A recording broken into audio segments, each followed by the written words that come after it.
Hey there, welcome to the Confident Retirement Podcast brought to you by LPF Advisors, the show that helps simplify money and financial concepts one show at a time. I'm Kris Flammang here as always, your host. I have my co-host and sidekick, Collin Habig, and we're continuing our short sessions on various financial topics. Today, it is the difference between traditional and Roth IRAs. Now, both of these retirement accounts offer some valuable benefits, but which one might be right for you? Well, we're going to break it down. But first, a quick disclaimer.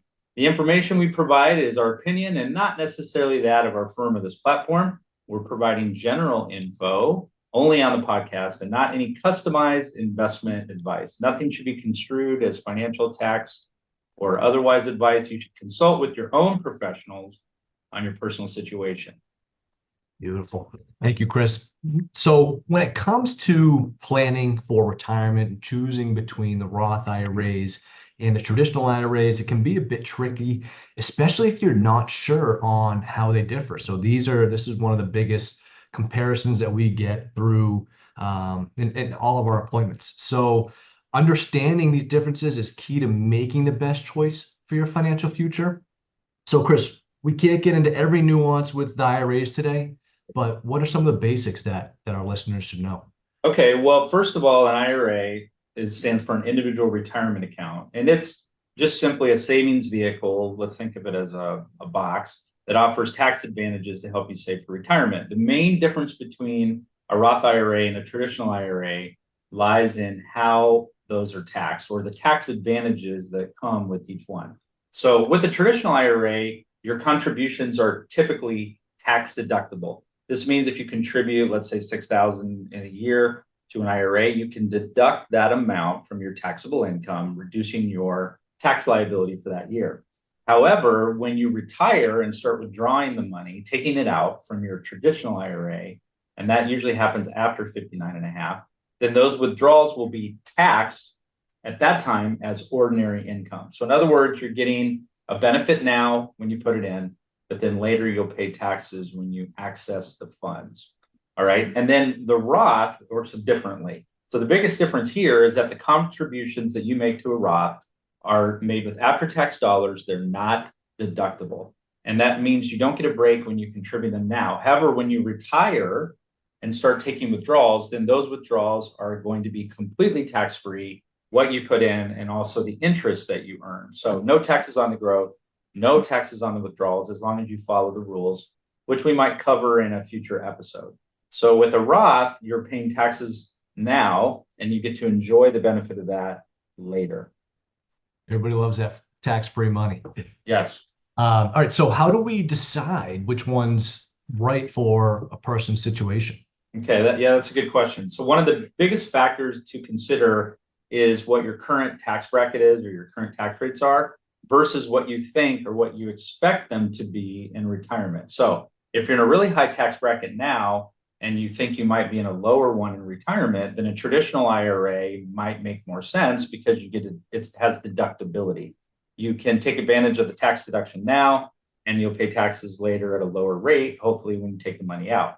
On the flip side of that though, if you're currently in a lower tax bracket and expect your income and therefore your bracket to be higher in retirement, then a Roth could be a better choice because you'll pay taxes on the money you put into the Roth now at a lower rate, and then you enjoy the tax-free income later when your rate could be higher when you take withdrawals. Now, there's also some considerations, Collin, if you're contributing to a retirement plan at work. So you have to be careful about contributing to Roths and traditional IRAs if you're also doing a plan at work. And we see some of the 401ks now offering a Roth option, but that's something we frequently help people make decisions with when they partner with us individually and work with us. I got you. I appreciate it. So another important factor would be the flexibility of withdrawals. What's important for us to know about the withdrawals? Okay, so with the Roth, you can withdraw your contributions, the money you put in, not the earnings, at any time for any reason without penalties or taxes again, assuming that you follow certain rules. Like the account has to be open for 5 years is one of them. This makes a Roth IRA a bit more flexible if you need access to your money before retirement, but hopefully you don't have to do this because you already have a personal reserve set aside. So you really shouldn't look at the Roth as a savings account. It's a retirement vehicle. Have some money on your own emergency fund you could access if you needed to. Now, traditional IRAs, on the other hand, have much stricter rules. If you withdraw funds before age 59 and a half, in general, you'll face potentially a 10% penalty, plus you pay taxes on the entire amount that you take out. Now, again, there are some exceptions to this. We won't cover it in this session to taking money out prior to 59 and a half, but we could go through that with somebody if they needed more info. Absolutely. So let's not forget about the required minimum distributions or the RMDs. Can we discuss questions or the questions that we get around the RMDs and how do we make it our core planning with clients? And also, didn't the age just change as well? Yeah, so required minimum distributions or RMDs, they had some rule changes the last several sessions of Congress. So traditional IRAs, and this just applies to traditional IRAs, they require you to start taking withdrawals known as RMDs when you reach the year you reach age 73. These distributions that you have to take are mandatory, and you have to pay taxes on what you take out. It's the government's way of starting to get some revenue on all of that money that you were able to defer for that entire amount of time. Now, there are some nuances as to when you can start to give you a little bit of flexibility around when your birthday is and when you turn 73, which we don't have time for today. We can do another session on that. Roths don't have this requirement. Roth IRAs don't have this requirement. And if you don't need the money, you can leave it in the Roth and let it continue to grow tax-free as long as you want. And it's also an excellent vehicle for passing wealth on to heirs because they also get that tax-free status when they inherit the accounts. With traditional IRAs, if someone inherits an account or it's a beneficial account, there are rules around how long you can leave it there and how much time you have before you have to take all the money out of a traditional IRA, which again, we can't cover today. But the Roths, from an estate planning standpoint, is a really good tool. Perfect. So I'm going to ask you a big question that I think you probably get a lot. Which one's better?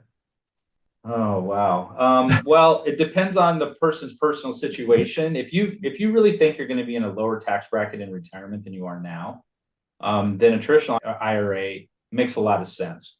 But if you do anticipate being in a high tax bracket, or you value the flexibility of tax-free withdrawals, no required minimums, and you think you might pass on an account to heirs because you don't use all the money, then a Roth could be a better fit. So, Collin, what I'll do is I'll give the attorney answer there. I'll say it depends.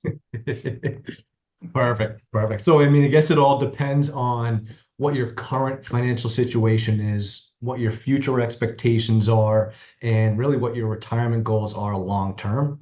And as always, you kind of just said it, but it's always good to consult with a financial advisor and a tax accountant just to make sure that your retirement strategy is tailored to your specific needs. But that's all we have for today's episode of the Confident Retirement Podcast, brought to you by LPF Financial Advisors. We hope you found these tips helpful and feel inspired to explore what's best for you. We stand ready to help in any way that we can, and we look forward to seeing you next time. Take care and be well. Kris, thank you so much. All right. We'll see everybody next time. You've been listening to the Confident Retirement Podcast with Kris and Mark from LPF Advisors. For more information on them and retiring confidently, please visit lpfadvisors.com. If your ears are pleased and your mind is now at ease, do share the program with your friends and subscribe wherever podcasts are found.